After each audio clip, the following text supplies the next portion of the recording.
नमस्कार, मैं हूं सुमित सौरभ और आप देख रहे हैं एमडीपी न्यूज़ 24। आगे बढ़ने से पहले नजर डालते हैं आज के हेडलाइंस पे। जिला खनिज फाउंडेशन ट्रस्ट की बैठक में उपायुक्त ने अधिकारियों को दिए आवश्यक दिशा निर्देश। मधुपुर नगर परिषद की गठित हुई नई स्टीयरिंग कमेटी। पाथरोल, सारठ और पथड्डा थाना क्षेत्र से 18 साइबर अपराधी गिरफ्तार। साइबर अपराधियों में मचा हड़कंप। कोरोना की मार, बाजार व चौक चौराहे में पसरा सन्नाटा। बीड़ी मजदूरों की हालत दयनीय। आवास के नाम पर मिला सिर्फ आश्वासन। करों प्रखंड के दुर्गा मंदिरों में हुई मां चंद्रघंटा की पूजा। अब खबरों को जानते हैं विस्तार से। उपायुक्त सह जिला दंडाधिकारी श्री कमलेश्वर प्रसाद सिंह की अध्यक्षता में जिला खनिज फाउंडेशन ट्रस्ट की बैठक समाहरणालय सभागार में आयोजित की गई। इस दौरान उपायुक्त द्वारा खनन प्रभावित क्षेत्रों में विभिन्न योजनाओं के तहत किए जा रहे कार्यों को अद्यतन स्थिति की वास्तुस्थिति से अवगत होते हुए एवं संबंधित विभाग के अधिकारियों को दिशा निर्देशित किया कि सारे कार्यों को गुणवत्तापूर्ण तरीके से निर्धारित समय से पूर्ण कराएं। सोमवार को मधुपुर किसान भवन में मधुपुर नगर परिषद के वार्ड पार्षदों की एक बैठक हुई। बैठक की अध्यक्षता वार्ड पार्षद विशंबर मिश्रा ने की। बैठक में वार्ड पार्षदों ने नई स्टीयरिंग कमेटी का गठन किया। नई स्टीयरिंग कमेटी के गठन के साथ ही पुरानी स्टीयरिंग कमेटी स्वतः ही भंग हो गई। ज्ञात हो, नई बोर्ड बनने के बाद नई स्टीयरिंग कमेटी काफ़ी विवादों में रहा था। आज इस बैठक में 23 वार्ड पार्षदों में से 12 वार्ड पार्षदों ने नई स्टीयरिंग कमेटी का गठन कर लिया। बैठक में सर्वसम्मति से राजेश आनंद को अध्यक्ष, सनोवर यास्मीन, खुर्शीदा बानो और रसीदा खातून को उपाध्यक्ष, हसन जान अंसारी को सचिव, अंजू यादव को कार्यालय सचिव, विशंभर मिश्रा को कोषाध्यक्ष सह मीडिया प्रभारी तथा निताय सोरेन को कार्यकारी अध्यक्ष चुना गया। कमेटी के सदस्य के रूप में अल्ताफ हुसैन, गोविंद प्रसाद यादव, सरिता कुमारी तथा श्वेता झा को मनोनीत किया गया। मौके पर नवनियुक्त स्टीयरिंग कमेटी के अध्यक्ष राजेश आनंद ने कहा कि वार्ड पार्षदों ने मुझ पर जो विश्वास दिखाया है उस पर मैं पूरा खरा उतरने का प्रयास करूंगा। पूरे नगर परिषद क्षेत्र में जहां भी मेरी आवश्यकता होगी मैं हमेशा अपने कार्यों को लेकर वहां खड़ा मिलूंगा। मैं कोशिश करूंगा कि शिकायत का मौका ना दूं। हुआ जिसमें पार्षदों ने मुझे चुना अध्यक्ष पद के लिए। मैं नगर परिषद के जनता का आभारी हूँ। जितना हो सकेगा काम करने के लिए तैयार रहूँगा। आज देवघर पुलिस को उसमें बड़ी सफलता हाथ लगी जब सारठ, पाथरोल एवं पथड्डा थाना क्षेत्र से 18 साइबर अपराधियों को गिरफ्तार किया गया। गुप्त सूचना के आधार पर देवघर पुलिस अधीक्षक अश्विनी कुमार सिन्हा ने 2 पुलिस बल का गठन किया। पहले पुलिस बल का नेतृत्व पुलिस उपाधीक्षक मंगल सिंह जामुदा एवं पुलिस निरीक्षक संगीता कुमारी ने किया।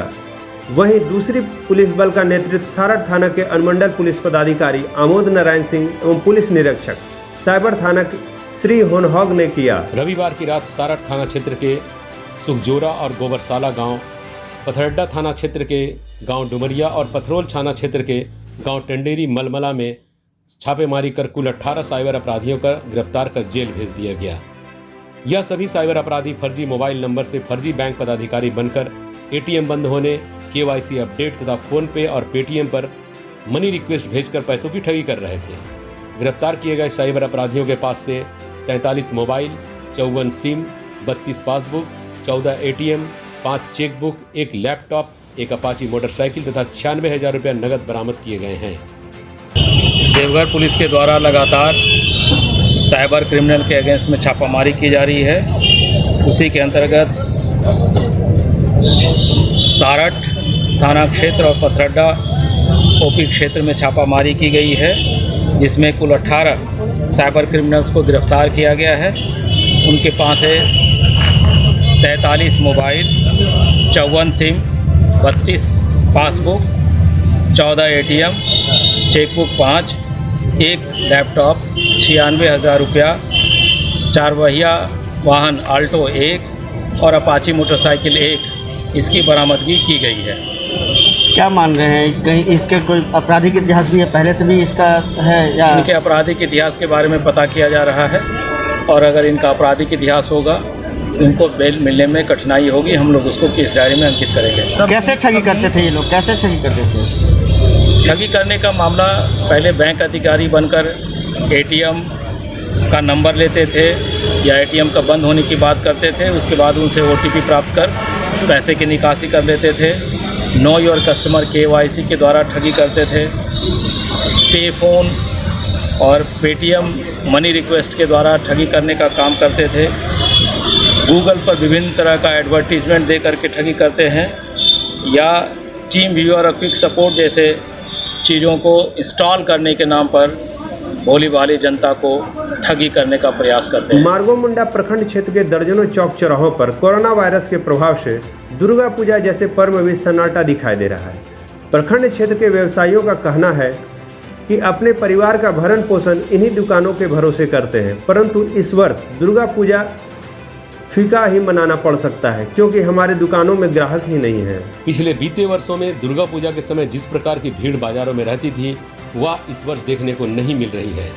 कुछ लोगों का कहना है कि प्रवासी मजदूर जो कुछ दिन पहले ही रोजगार की तलाश में बाहर निकले हैं, उन्हें वहां से अभी तक तनख्वाह नहीं मिली है, और जो प्रवासी मजदूर आकर घरों में बेरोजगार बैठे हैं, इसको लेकर भी बाजार प्रभावित हो रहा है, और जिसके कारण भी दुर्गा पूजा पर्व फीका पड़ रहा है। व्यवसायी कोरोना की मार झेल रहे हैं। बाजार की रौनक कोरोना महामारी के चलते पूर्णतः फीकी पड़ गई है। आज नवरात्रि का तीसरा दिन है, फिर भी ना तो बाजारों और ना चौक चौराहों पर ही चहल पहल देखने को मिल रही है।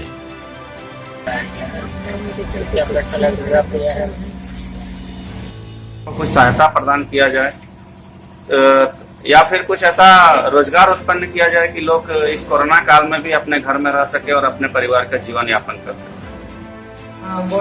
लॉकडाउन के चलते हम लोग को सरकार इस तरह किया है कि दुकानदारी एकदम खत्म हो गया है, और हिंदू का सबसे बड़ा पर्व है, लेकिन अभी तक बाजार में कोई रौनक नहीं है, इसीलिए हम लोग को दुकानदारी नहीं करेंगे तो खाएंगे कैसे? तो एकदम बहुत मुश्किल से पेट पालन कर रहे हैं बाल बच्चा लेकर। हाँ, हम लोग लॉकडाउन में यही सबसे बड़ा दिक्कत है कि 6 महीना से बाजार बंद था।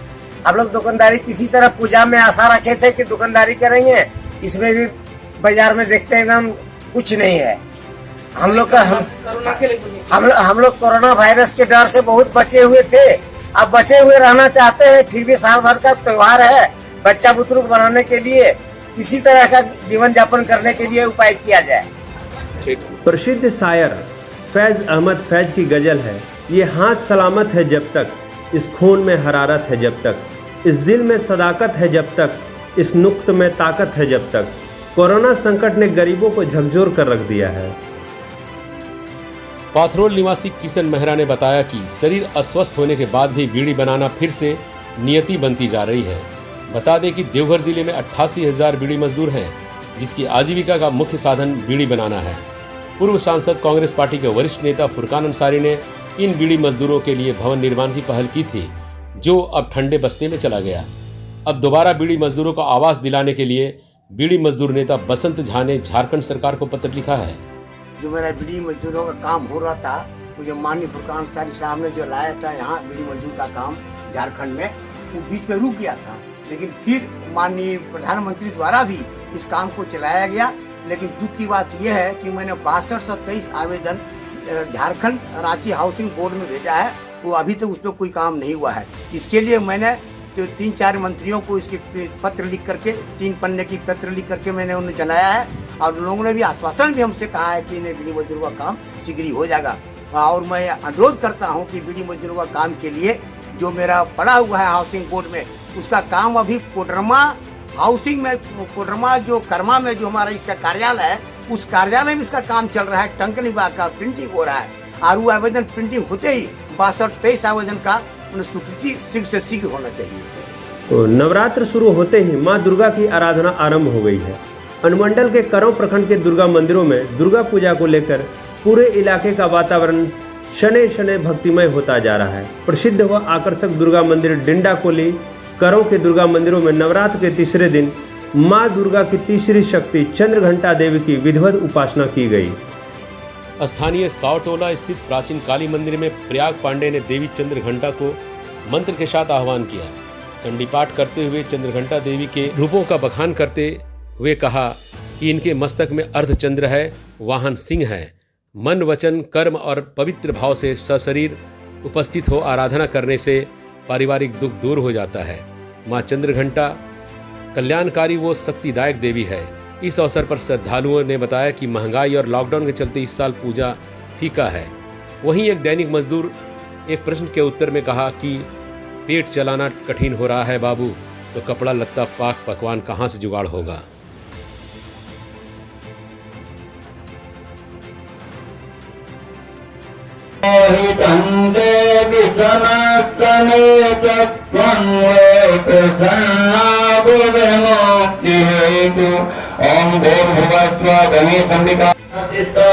पूजयामि मम पूजां ध्यान ओम अपां पते वरुणाय नमः। एक दो फूल लेके के ओम कल सत्य मुखे विष्णु कंठरद्र समासता मूले प्रशस्तो ब्रह्मा मध्यमार्थे गणास्मता उक्तो सागरा सप्त सप्त दीपा मेदिनी अर्जुनी गोमती तेवा चंद्रभारा सरस्वती कावे। आज के लिए इतना ही, दीजिए मुझे इजाज़त, फिर मिलेंगे नई खबरों के साथ। तब तक के लिए नमस्कार।